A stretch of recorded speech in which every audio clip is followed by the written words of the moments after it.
Hi, everyone, and welcome to Madeline Island School of the Arts webinar with my friend Tara Faughnan.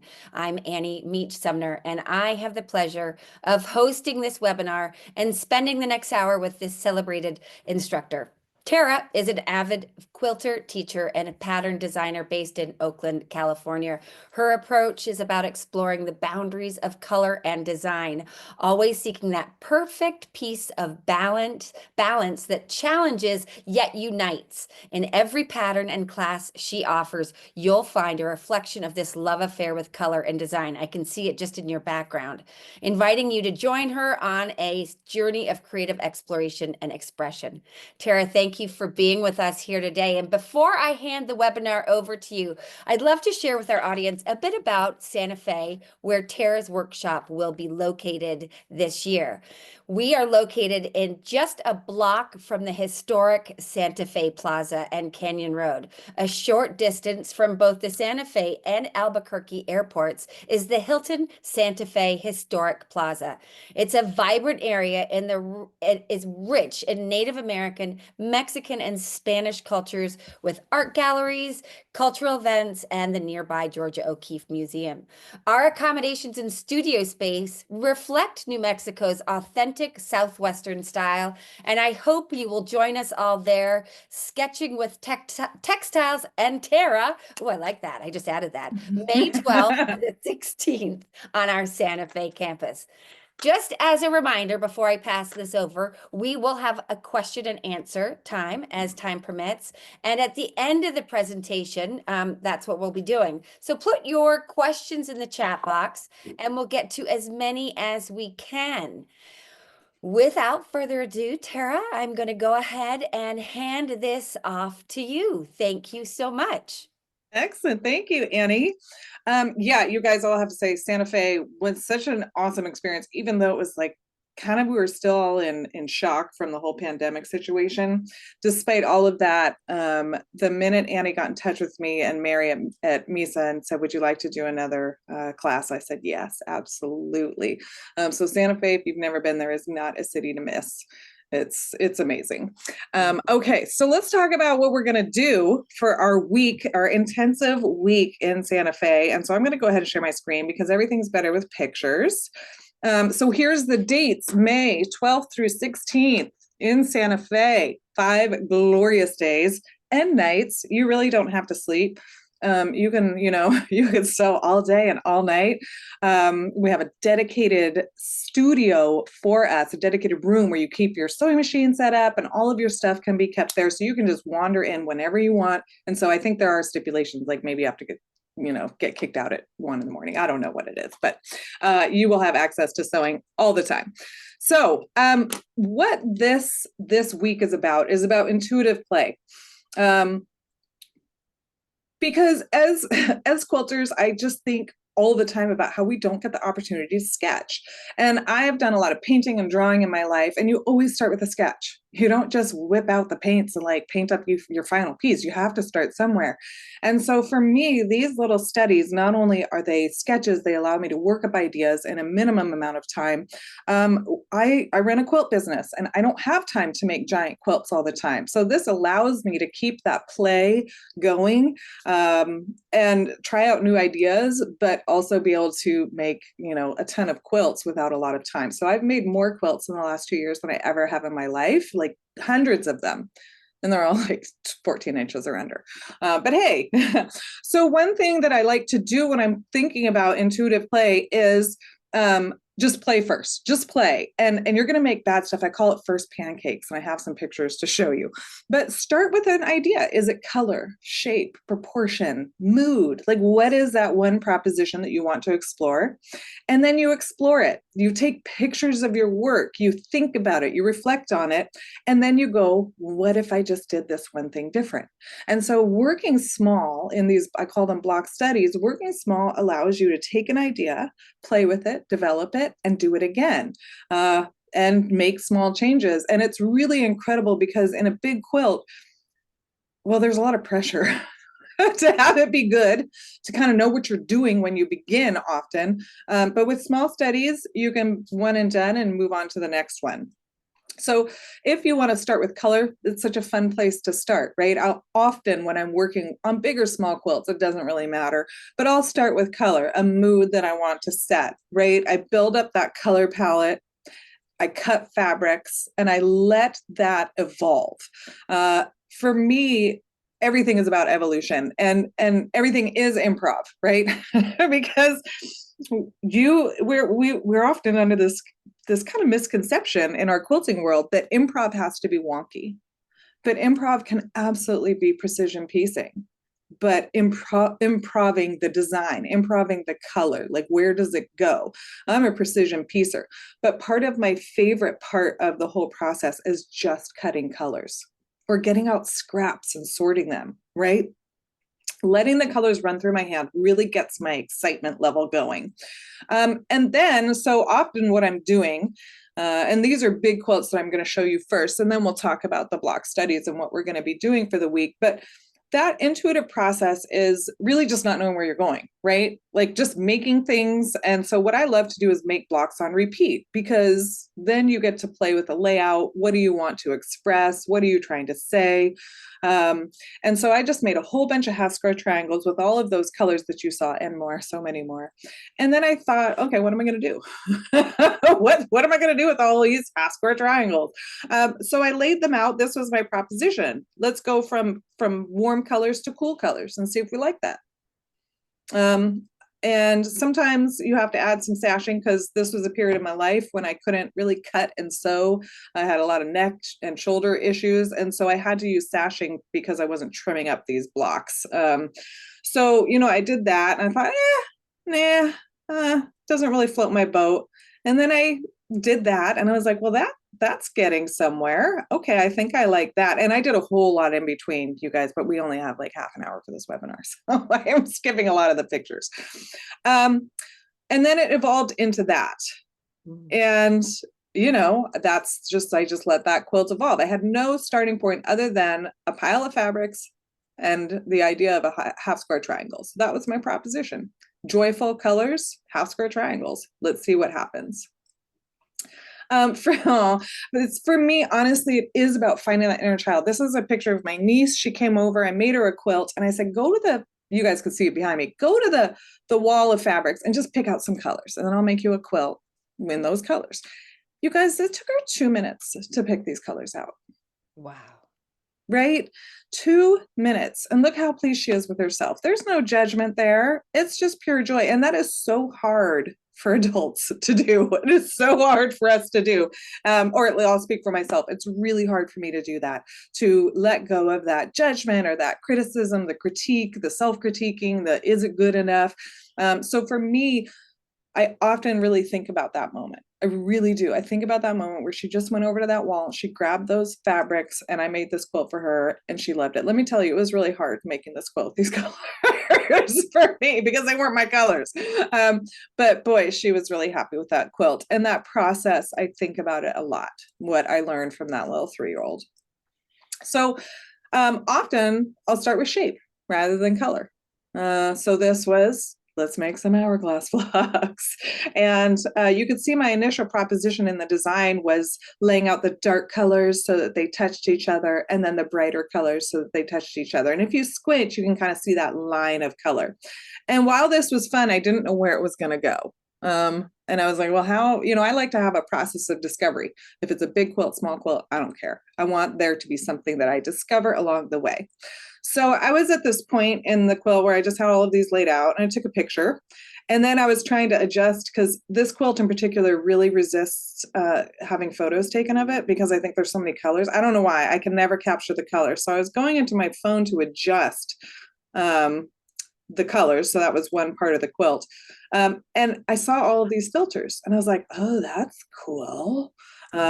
I never paid attention to these types of filters before. I was just Brighton or whatever. So I just tried out all of these different filters. I was like, oh, this is really interesting. Oh, I could mess around with that.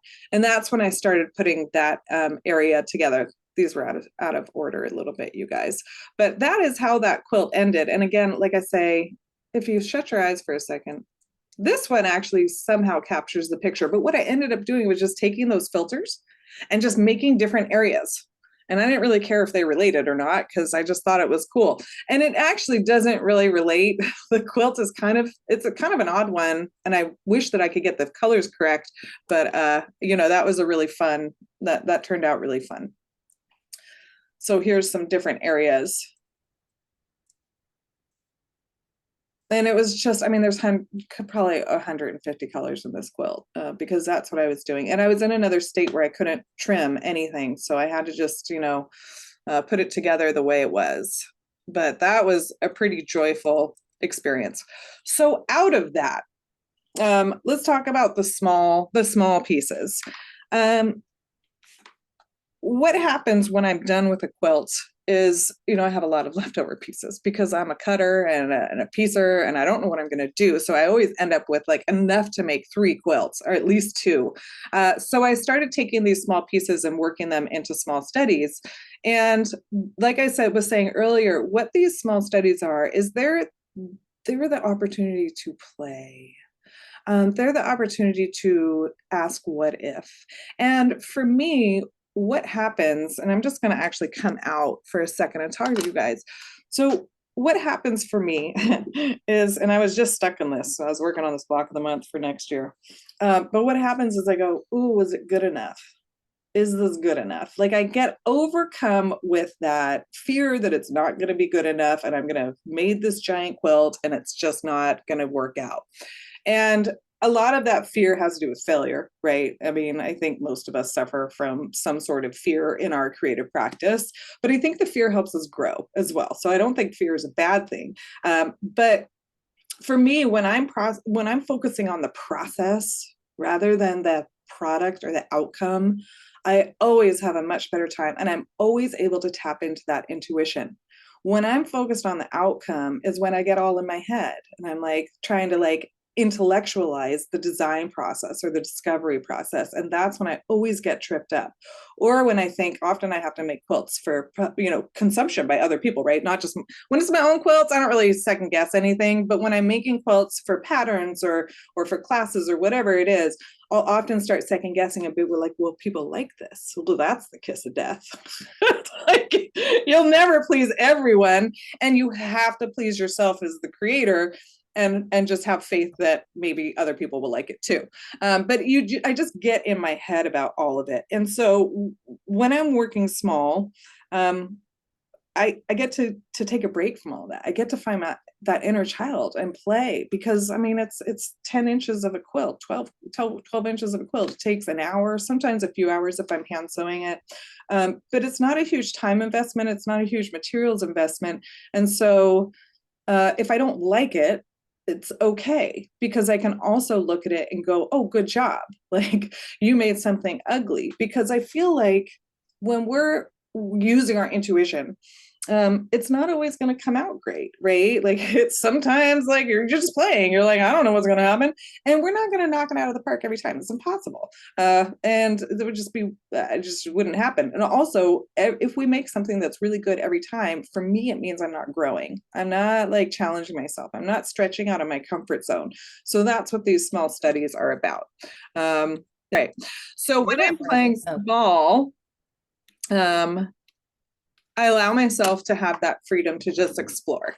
And for me, getting wonky is really uncomfortable. And so for this little study, I was like chopping parts off of these blocks, and I was like, ooh, go, whoa. But I could do it for a small quilt. And then I wrap them and I put them on these canvas panels, and they look gorgeous, and they're great gifts. And but it's that process. It was just, I just shaved off a few on one piece, or a few sides on a few pieces. And then I made this one where I started folding it under onto a little board and going, okay, what if I really played with that, like different dimensions of these hourglass blocks? These are all big square hourglass blocks, and I just folded them into different sizes. And I was like, oh, that could be really interesting. And then so I made that one, and I really loved it. And you have to improvise, you have to add sashing in certain places to make it all work. And then I just kept playing with that idea, because I thought that was really interesting. Like, what if, I think actually this was the first one I did. I cut some blocks small, and then I had to add sashing. And then I was like, oh, I could just fold the block instead of adding sashing. So it's just a process of discovery.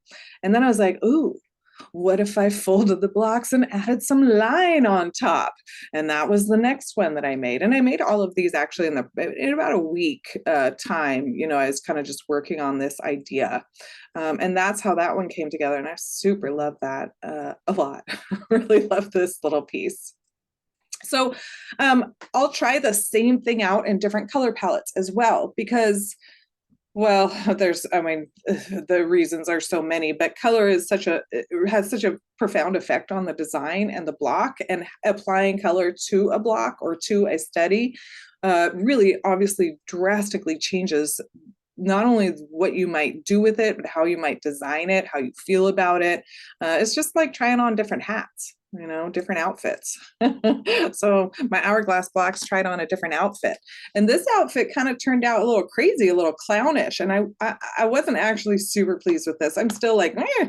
It just looks clownish to me, and like it doesn't really have a focus, whereas the rest of them, they felt right to me. But that's great. Like, it's a small piece. It doesn't matter. I'm not going to say it's ugly, because there's truly nothing ugly, no ugly colors, no ugly compositions.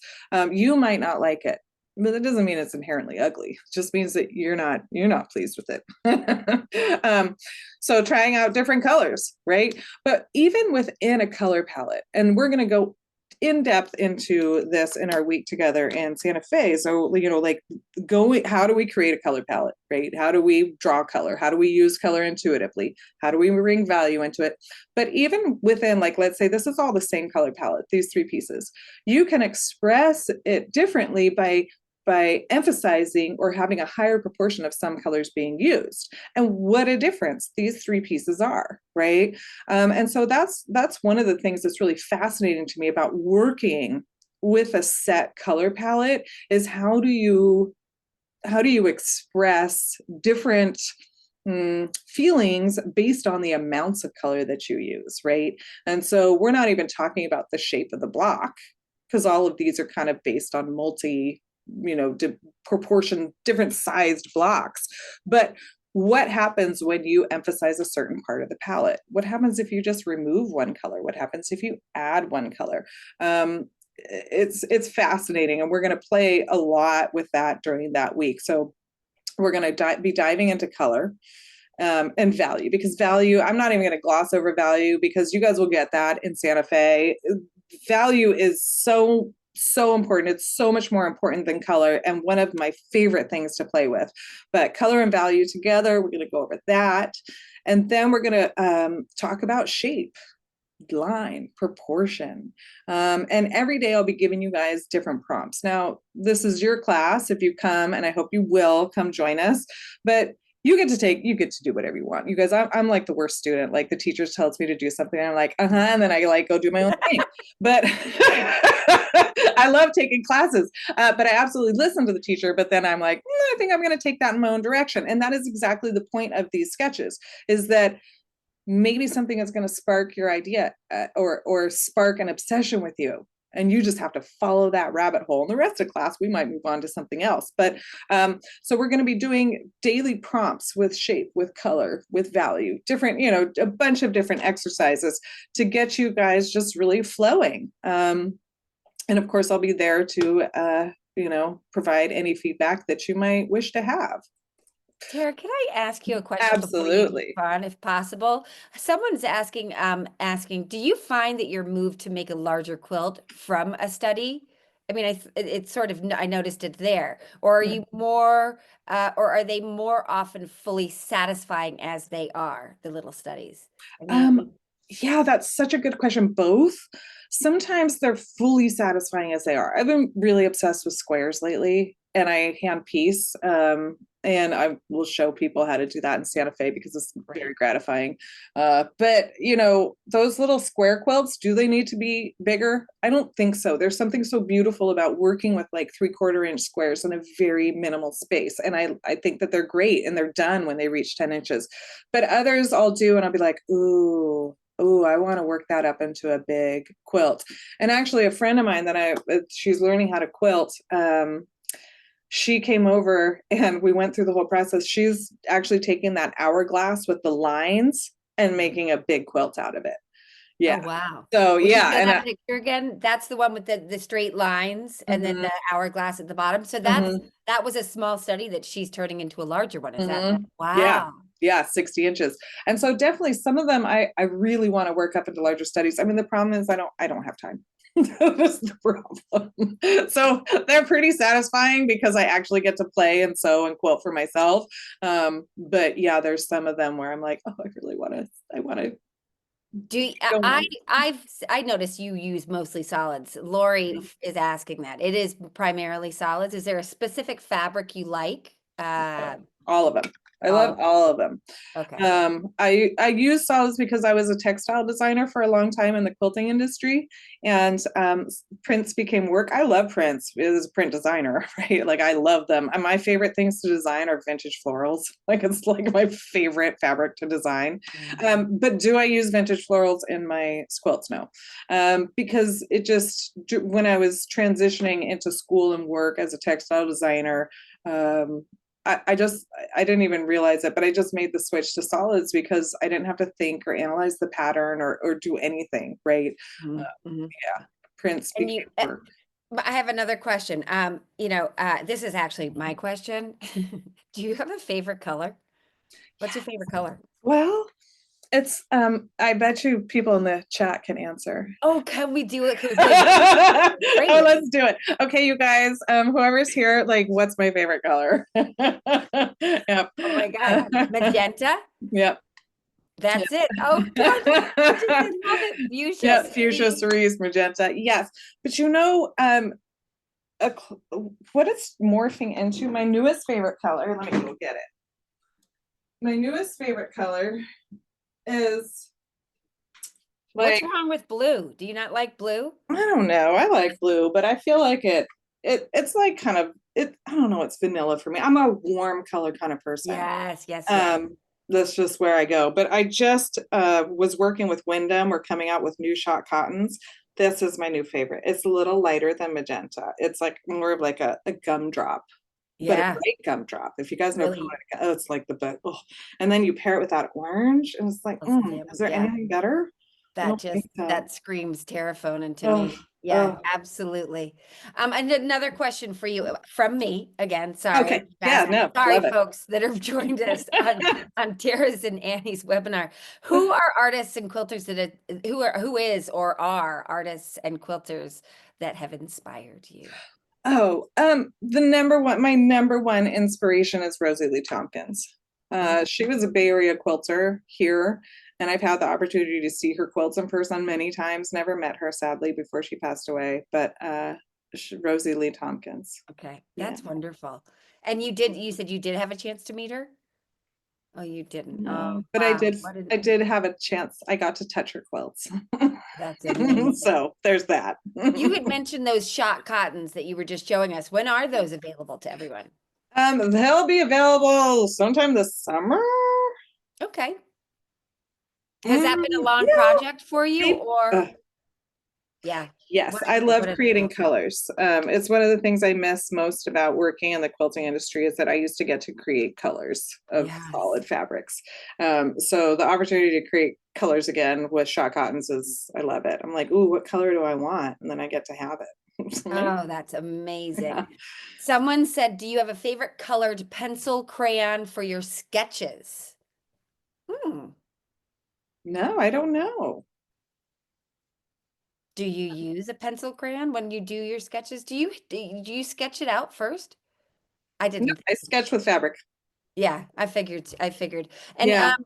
when I just want to let someone's asked a question, a specific question about your workshop, about sewing machines. Do we bring fabric and machines to your workshop? So can I answer the machine question and you can answer the fabric question? Okay. We certainly will rent a machine for you if you don't feel like traveling, putting it on the airplane. People, it's your own personal choice, but we do rent Berninas, and that's certainly an option. So when people are registering, they just need to speak with the registrar and let her know to add a machine onto your final invoice, and we will have it waiting for you when you arrive. take it away. Okay. And as far as fabrics go, yes, you will need to bring fabrics. If I can get it together, I might have like, some fat quarter packs of like a wide variety or something if I can get it together, but I'm not quite sure that I can offer people for purchase. But honestly, bring fabrics, bring scraps. Yeah. The There more is a quilt store in Santa Fe. We could do a little road trip too. Yes. And always know that I'm willing to ship home those flat rate boxes for you. So if you bring a ton of fabric and then you buy a ton of fabric, it's okay. Yeah. We can always work with you in terms of getting that fabric home for you, Yeah. which Yeah. is great. But yeah, last time when you were with us last time, Tara, I mean, your folks just brought every single color of with them. And it was just fabulous to see everything on everyone's table. It was a delight. Yes, yes. And if you're like, I really need that shade, there was a lot of fabric exchanging in the room. Ooh, We're like, here, use it. yeah. So if you don't have a color, somebody else is going to have it there. Yeah, yeah. How are we doing on time, Annie? Can I keep How going? are we doing on time? We're about 1:28. You can keep on going. Do you have some Okay, more? Keep on. I do. Let me On. see how much more I have. Okay.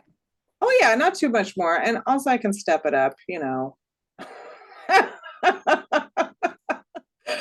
So I'm just going to go back into these Can hourglasses. I ask you one more question? Me Absolutely. again. Sorry. What is one lesson that you hope that every student will get from your workshop? Like, you know what I'm saying? I mean, other than, not taking, getting outside of your comfort zone. Obviously, that's probably what you do best for Um, your students. But what's one yeah. sort of lesson you want them to take away? You hope that they take away. One lesson. That's so hard. Okay, I have a few major lessons. One, the importance of value on color Mhm. and how it affects color. Two, learning new skills. Maybe you don't know some of the techniques that we'll be covering. And three, confidence and just saying yes to yourself. Yes. Yes. Think And not so. If you can choose overthinking it. one. Not overthinking it, maybe? That's great. Not overthinking it. Yes, Just absolutely. like your little niece. She didn't overthink the Right. color. Yeah, and we got to validate that for sure. Like some people, that's their process. But I generally, when I was just teaching in person this last weekend, and a woman said, I just spend so much time thinking on something before I do it. And I said, do you want that to be that way? Is that part of your process? And she's like, it is, but I would like to get rid of it. And that's what I find most people who are long contemplators, I'll call them, Mhm. would like to be done with that because you don't make a whole lot of forward progress. So some people, that's their process and they enjoy it. So, you have to be you, but yes, getting out of your head and into your intuition, getting into your gut. Into your gut. Yes, absolutely. Kathy's asking, have you worked with 100% linen ever? And what are your thoughts about I linen? do. I don't love linen because it just has so much wiggle. When I work with linen, I work with linen cotton a lot, but when I work with pure linen, I've found that it frays a lot, that it has a mind of its own, and so I starch it when Oh, I, yeah. yeah, but I generally don't work with it so much anymore because the linens that I had, and I'm not saying all linens, the linens that I was using I didn't love them. I think a nice tighter weave, really high quality linen would be great, but not the ones that I was working with. Yeah. And someone's asking that same question about silks too. Is that generally like the same as linen? I would Mhm. say. Maybe not as loose as linen. Yeah. If you have fabrics that are looser weave, um, it depends. Like if you're doing precision piecing, you've got to stabilize it. But if you're doing more improvisational ruler free piecing, then letting it have its way is fine. But I would just sew them with a wider seam allowance. This Linda Hamlin has a question that I think I actually wish I wish I could have asked. And I'm so glad you did ask it. She thinks it's kind of a dumb question, but I don't think it is at all. How are value and color different? She uses the words interchangeably, which means she doesn't really know what their meanings are. Can you describe the difference between value Yeah. and color in your Yeah. words? So they're like two levers. They're independent from each other. So color is just like what slice of the color wheel, what slice of the pie are you looking at? Red, orange, yellow, green, blue, purple, right? That's color. Value is just how light or dark it is. So you can have a red that's light, right? That's pink. I hate red because, there is no light red. It turns to pink. So let's use blue. You can have a blue and it's light, a light blue. You can go down in value and have a medium value, or like all the way down to navy and all the way down to ink where it's almost black. That's value. And then your blue can go from like a yellow blue to a green blue, right? So they're two independent levers. That's why you get so much variation. Okay. Value is the lightness or darkness, and color is simply what slice of the pie is it in. Okay. Thank you. That's helpful. All right, I'm going to let you carry on with your Oh, presentation. Sorry to okay. interrupt. Okay. We'll do the Q&A at the end. Sounds good. Okay, so even if we're just sticking with hourglass and the same palette, the ways that we can vary it are to play with size, to play with proportion. Proportion can be the size of the block or the amount of color that you use, shape. I mean, there's so many incredible ways to vary just one simple thing. What happens if you add a third element, sashing? It completely changes it. Again, the sashing could be same color, multicolor. I mean, it's amazing. So proportion can be applied in shape and color. And that's like, I wish there was two different words, and there probably is, but maybe I just don't know them yet. But I think about proportion as like in terms of shape, is it wide or narrow, but also how much of a color you're going to use. And so I love playing with really simple rectangles, stripe, because well, the variations are endless, because between color, value, the size of the rectangle, all those kinds of things, you can just play with it over and over again. Are the rectangles the same size? That just imparts a whole different feel than when the rectangles are different sizes, right? And neither one is right or wrong. I love them all, just depends on what mood I'm in. So here's just 3 studies playing with line. And wow, that when we could spend a whole week on just line, but we won't, because there's so much to explore. But proportion can also be the amount of color or value that you use. And that's incredible to me as well.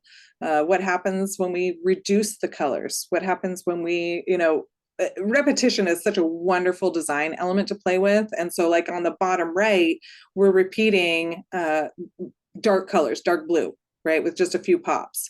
And then it kind of winds its way all up to just a wide variety. A bunch of dark colors, very few dark colors. What a different mood. I always live here in this drama area with all the colors and all the values.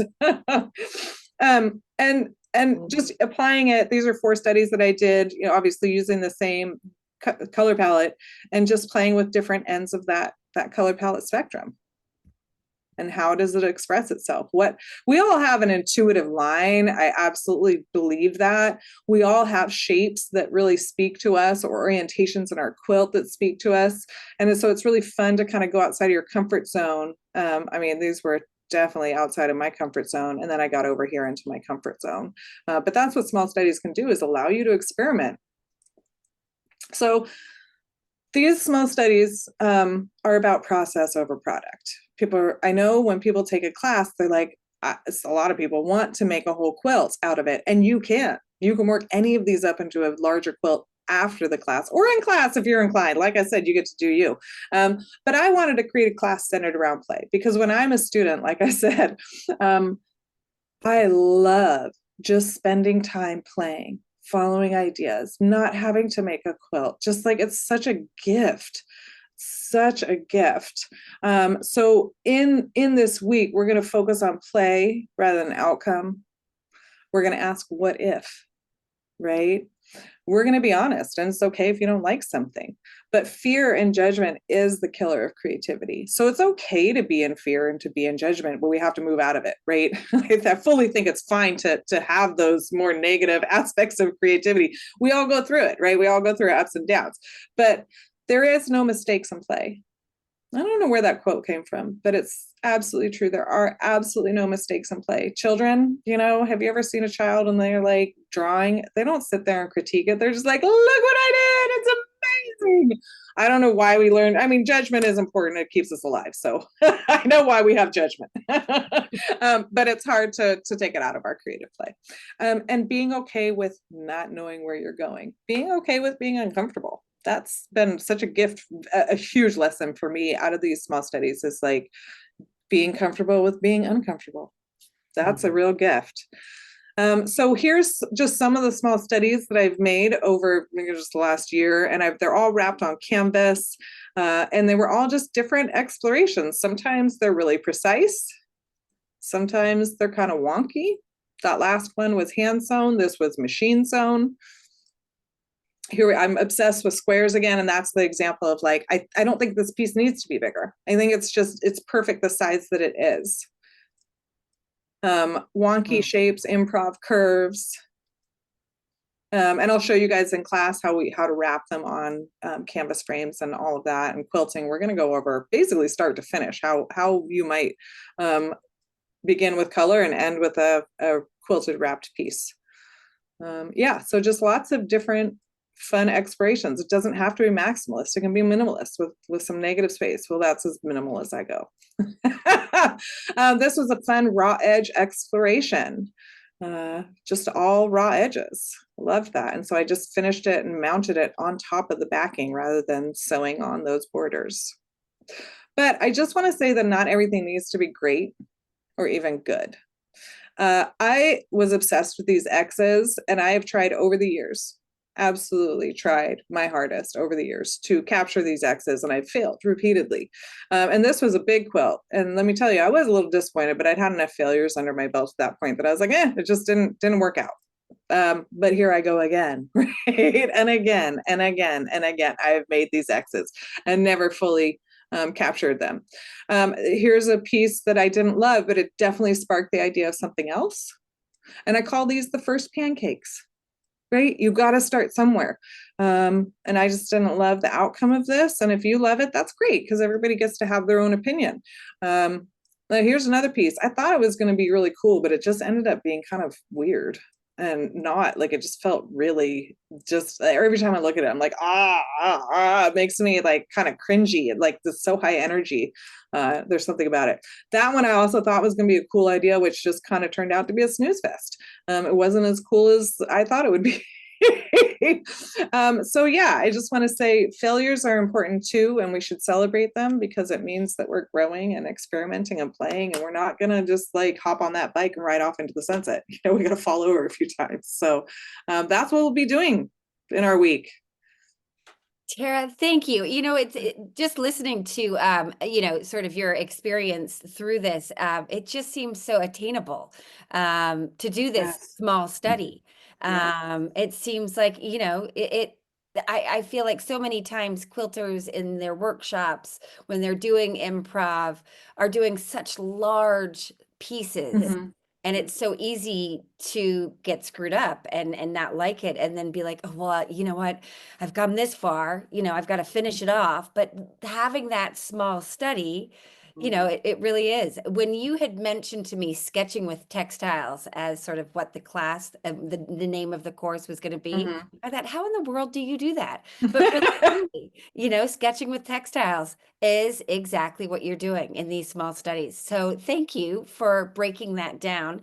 There were a couple students or a couple of these people on the workshop or on the webinar right now that were asking if you recommended cutting the fabric into squares or strips before the workshop.